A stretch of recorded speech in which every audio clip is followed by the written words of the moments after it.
ہمارے سنہری حدیث سننے والے ناظرین نے ایک جو ابلیس کا کہانی سنائی تھی اس میں وہ بہت بڑا ہو رہا تھا، تو اس لیے میں نے 2 بھاگ کر دیا، تو یہ دوسرا بھاگ میں پڑھ رہی ہوں۔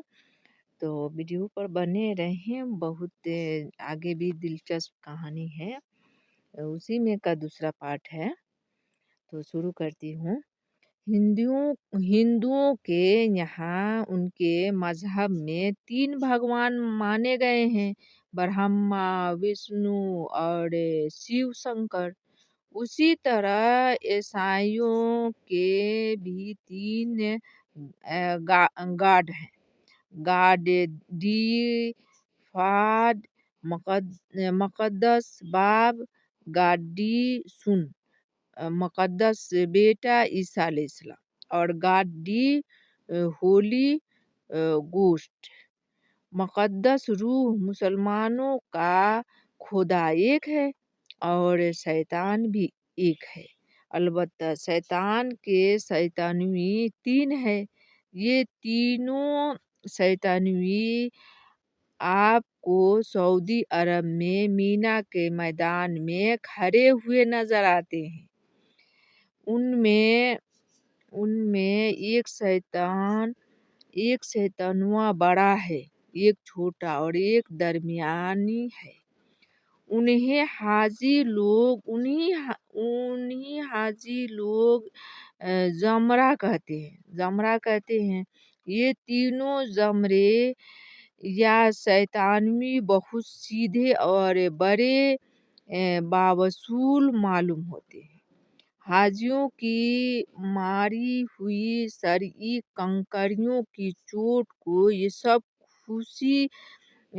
یہ سب خاموشی سے برداشت کرتے ہیں، لیکن جب حاجی جوش میں آ کر جب کوئی غیر شرعی حرکت کرتے ہیں، مثلاً اپنا جوتا یا اپنی چپل یا ٹوپی چھتری ان پر اچھالتے ہیں، تو ان تینوں کی غصہ آ جاتا ہے۔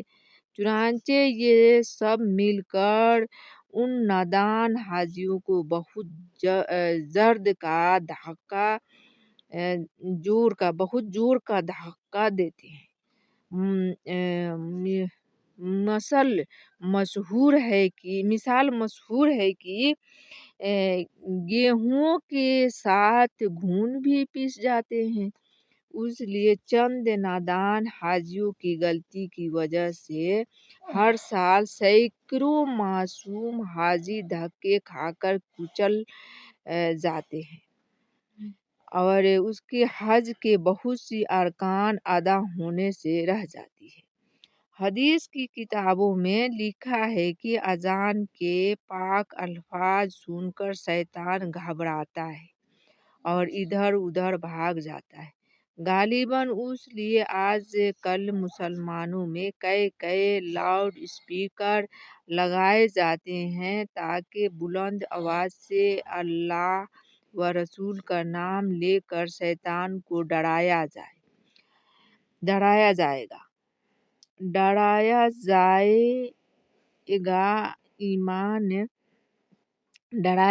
اور زیادہ سے زیادہ دور تک اسے بھگایا جا سکے۔ آپ جانتے ہیں کہ صحابہ کرام رضی اللہ عنہ کا ایمان بہت مضبوط تھا۔ وہ لوگ کھجوریں کھاتے اور نرم کھجوریں کھاتے تھے اور زمزم کا پاک پانی پیتے تھے، اس لیے ان کو اذان لاؤڈ اسپیکر سے زیادہ زور کی ہوتی تھی۔ ہم لوگ کو 2 نومبر کا بنا سپتی گھی کی کھانے کو ملتا ہے اور 2 نومبر کا بنا سپتی گھی کھانے کو ملتا ہے اور ہمیں واٹرور کس کا گندو پانی پینا پڑتا ہے۔ اس لیے ہمارا کلیجہ اور ہمارے کان سب کمزور ہیں، اس لیے ہمارا کام بغیر لاؤڈ اسپیکر کے چلنا مشکل ہے۔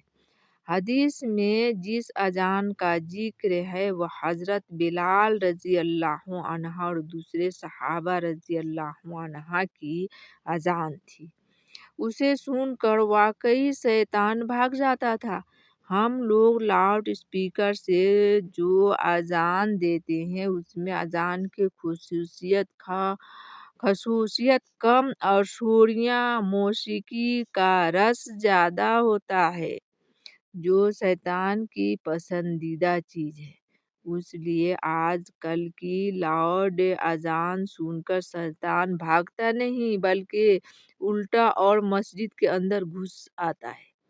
اگر آپ سروے کیجیے تو پتہ چلے گا کہ آج کل ہمارے یہاں کی زیادہ تر مسجدوں اور بڑے بڑے دینی مدرسوں میں شیطان نے گڑبڑ مچا رکھی ہے۔ خانہ کعبہ میں لاؤڈ اسپیکر لگی ہے اس لیے وہاں بھی اکثر گڑبڑی رہتی ہے۔ ہمارے رسول صلی اللہ علیہ وسلم کے زمانے میں یہی طریقہ چلا آ رہا ہے کہ شیطان کو بھگانے اور مسلمانوں کو بلانے کے لیے مسجد سے اذان دی جاتی ہے۔ لیکن اب زمانہ بدل رہا ہے۔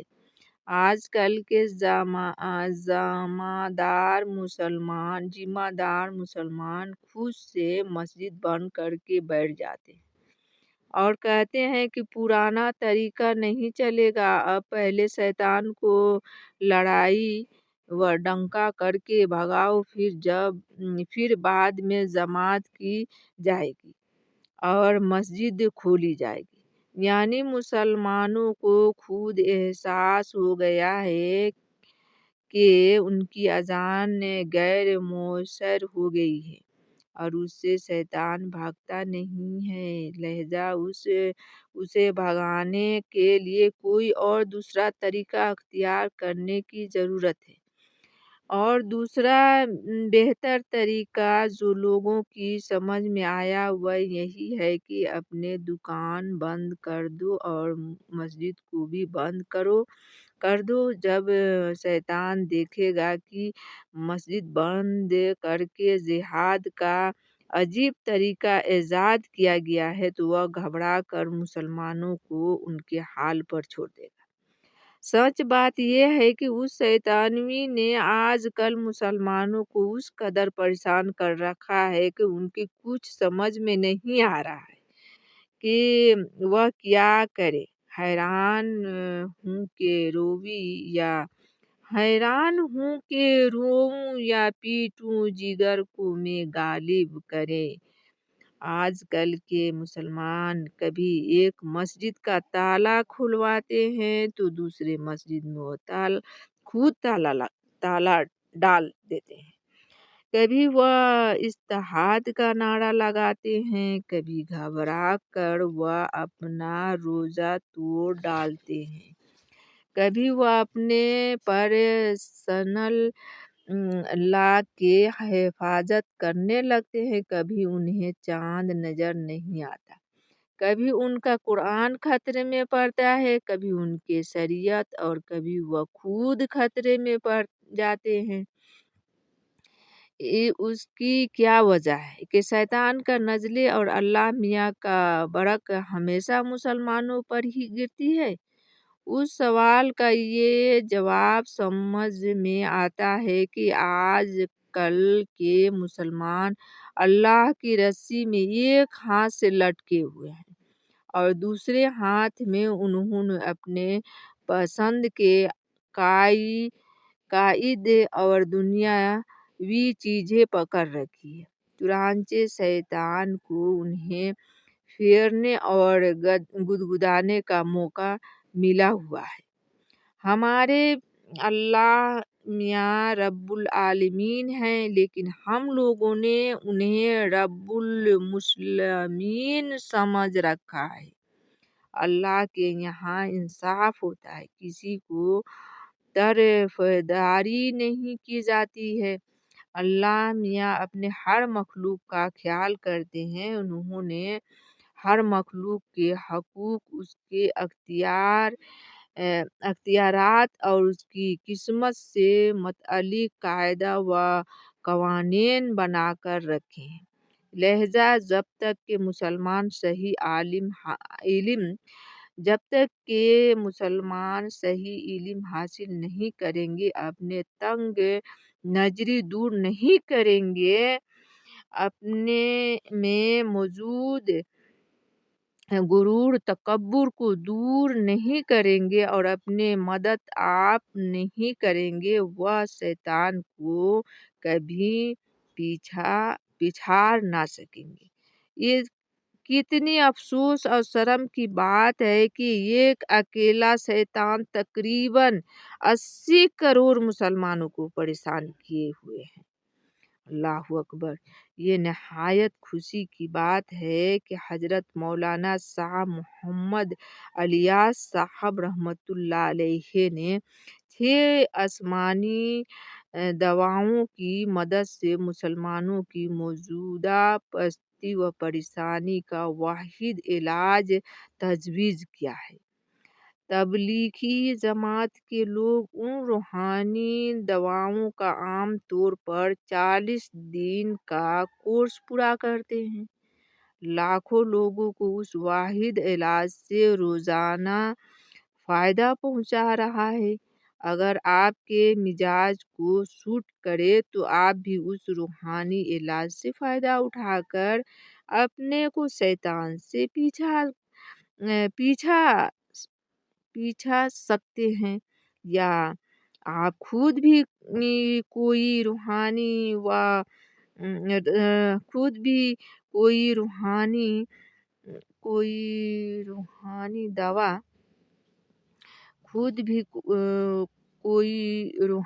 دوا تلاش کر سکتے ہیں۔ اگر کوئی ترکیب ایسی ایجاد ہو سکے تو 73 قسم کے مولوی میں اتحاد قائم کر دے تو جانیے کہ ام الامراض کا ام العلاج و دریافت ہو گیا ہے۔ وہ دن بڑا مبارک ہوگا جب دنیا کا پانسا پلٹے گا اور سارے مولوی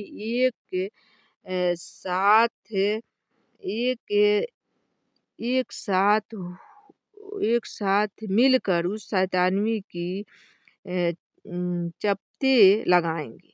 آنے والے مسلمان نسلیں اس خوشی کے دن کو عید الاتحاد کا نام دے کر ہر سال منایا کریں گی۔ یہ مسلمانوں کا تیسرا بڑا تہوار منایا جائے گا، لیکن اس عظیم تہوار کو انگریزی تاریخ کے حساب سے منانا پڑے گا۔